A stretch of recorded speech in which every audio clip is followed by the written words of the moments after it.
This video sponsored by SBO School of Business Organization. இது ஒரு part time job. நம்ம வீட்ல இருந்தபடியே ஈஸியா மணி earn பண்ண முடியும். பண்ணாதீங்க, பெரிய தப்பு. தினம் 300 ரூபாய் சம்பாதிக்க அரிய வாய்ப்பு. Instagram, Facebook பயன்படுத்த தெரிந்தால் போதும். Content post and content publishing மூலமா தினம் 300 ரூபாய் சம்பாதிக்கலாம். இந்த வேலை செய்ய 5 நிமிடம் போதும். Work training support, group communication support, all language customer live chat support, முக்கியமா சொந்தமா ஒரு பிசினஸ் ஸ்டார்ட் பண்ற அளவுக்கு உங்களால கற்றுக்கொள்ளவும் முடியும், சம்பாதிக்கவும் முடியும். இந்த வேலை வாய்ப்பு வழங்குவது 5 வருடத்திற்கு மேல ரன் ஆகிட்டு இருக்க நம்ம தமிழ்நாட்டு company school of business organisation private limited. மேலும் விவரங்களுக்கு டிஸ்கிரிப்ஷன்ல கொடுத்திருக்க நம்பருக்கு வாட்ஸ்அப் பண்ணுங்க.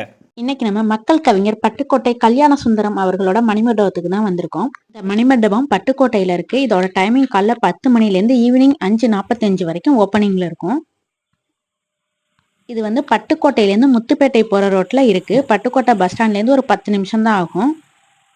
இங்கே ஸ்டாப்பிங்கும் உண்டு. இதான் பட்டுக்கோட்டை ரோடு. ஆப்போசிட்ல இருக்கிறது முத்துப்பேட்டை போற ரோடு. இப்போ நம்ம உள்ள போய் பார்க்கலாம் வாங்க. என்ட்ரன்ஸ்லேயே நல்ல பெரிய மரம் இருக்கு.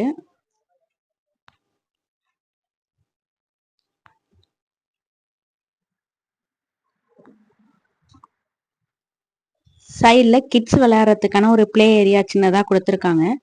உள்ள ரொம்பவே க்ரௌடாக இருந்துச்சு. நம்ம உள்ள வீடியோ கொஞ்சம் கிளியராக எடுக்க முடியல. நிறைய பேர் இருந்ததுனால நம்ம கொஞ்சம் யோசிச்சுட்டு வீடியோ எடுக்கல. அவங்களோட சிலையை மட்டும் எடுத்துட்டு நம்ம வெளில வந்துட்டோம். உள்ள அவங்களோட ஃபோட்டோஸ் நிறையா இருக்குது. சின்ன வயசுலேருந்து உள்ள ஃபோட்டோஸ். இதுதான் அவங்களோட சிலை. மக்கள் கவிஞர் பட்டுக்கோட்டை கல்யாண சுந்தரம். இவங்க வந்து 1930 பிறந்திருக்காங்க.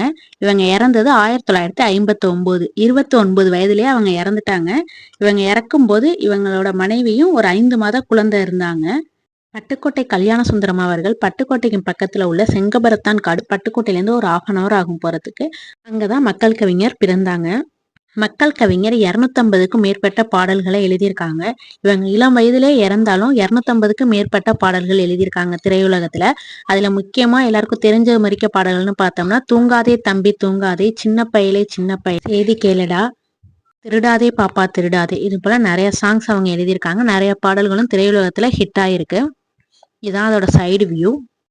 இந்த குழந்தைங்க விளையாடுற பிளே ஏரியா வந்து இப்போ ரீசெண்டாக அது ரெடி பண்ணதுதான். இதெல்லாம் ஒரே செடியாக தான் அந்த இடத்துல இருந்துச்சு. பிளே ஏரியா விளையாடுறது கொஞ்சம் டேமேஜாக இருந்துச்சு. இப்போ நீட்டாக க்ளீன் பண்ணி புதுப்பிச்சிருக்காங்க.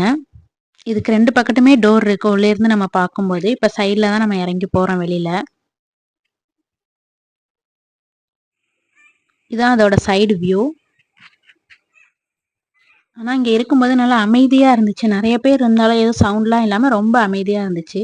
இது வாட்டர் ஃபால் மாதிரிக்கே இருக்குது, ஆனால் தண்ணியெல்லாம் இல்லை. இங்கே நிறைய பேர் உட்காரத்துக்கு சிட் அவுட் ஏரியா போட்டிருக்காங்க. அதனால நிறைய பேர் வந்து அமைதியாக ரொம்ப பீஸ்ஃபுல்லாக இருந்துச்சு இங்கே இருக்கும்போது. குட்டீஸ் விளையாட கிளம்பிட்டாங்க. கொஞ்சம் நேரம் விளையாண்டுட்டு அதுக்கப்புறம் வீட்டுக்கு கிளம்பலாம்.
முடிச்சாச்சு. இப்ப வீட்டுக்கு போறோம். பாய்.